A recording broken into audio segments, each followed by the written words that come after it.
Pemirsa, dua terdakwa korupsi proyek peningkatan prasarana perkeretaapian di Stasiun Lahat Samolubuk Linggau, Sumatera Selatan yang merugikan negara 1,958 miliar divonis Majelis Hakim Pengadilan Negeri Palembang. Masing-masing pidana penjara selama 2 tahun 4 bulan penjara, denda 100 juta, subsidiar 3 bulan kurungan. Secara lisan pada hari Rabu tanggal 11 Februari. Panji Ranggakusumasamo Ahmad Faisal, dua terdakwa perkara dugaan tindak pidana korupsi proyek peningkatan prasarana perkeretaapian di Stasiun Lahat Samolubuk Linggau, Sumatera Selatan yang merugikan negara 1,958 miliar jalani sidang putusan di Pengadilan Negeri Palembang.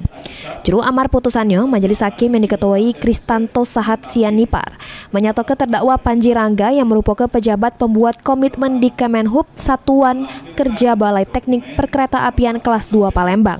Samo Ahmad Faisal selaku Direktur CV Binoto terbukti secara sah meyakinkan bersalah memperkaya diri dewek sama merugikan negara.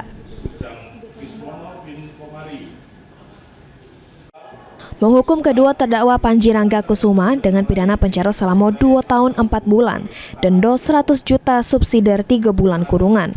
Selain itu, untuk terdakwa Ahmad Faisal diwajibkan bayar duit pengganti 1,1 miliar yang kalau tidak terbayar diganti penjara 1 tahun 6 bulan.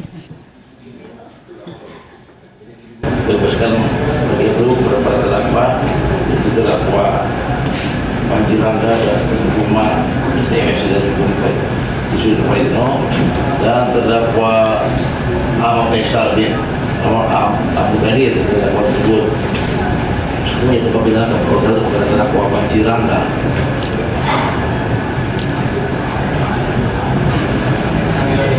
Kusuma SD MSc juga atau tidak penjara selama 2 tahun 4 bulan, denda jumlah 100 juta rupiah. Bila denda sudah dibayar akan digantikan pidana kurungan selama 3 bulan.